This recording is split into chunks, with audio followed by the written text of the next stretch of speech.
So the next topic which we have to discuss is convolution theorem. So to do convolution theorem, you have to know Laplace transform of certain functions. So Laplace transform of a constant is a by s. I have done in inverse. This is direct because without knowing Laplace transform of certain functions, you can't find out convolution theorem. Use convolution theorem. Laplace transform of e power at 1 by s minus a. This is a. In the same lines, Laplace transform of e power minus at 1 by s plus a. Laplace transform of cos at s by s square plus a square. And Laplace transform of sin at a by s square plus a square. And Laplace transform of t power n factorial by s to the power of n plus 1. So to do convolution theorem, you should know both L inverse as well as LT. So I have given standard results of LT. Now I will give you convolution theorem. So first you should know all the standard results. Now I will give you convolution theorem.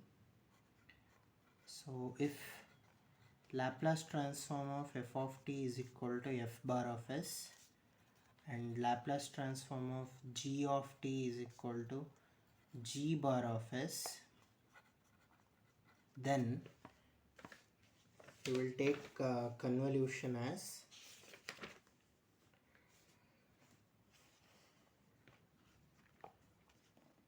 Laplace transform of f of t star g of t as f bar of s into g bar of s, or you can write it as L inverse of f bar of s into g bar of s. L inverse is f of t star g of t.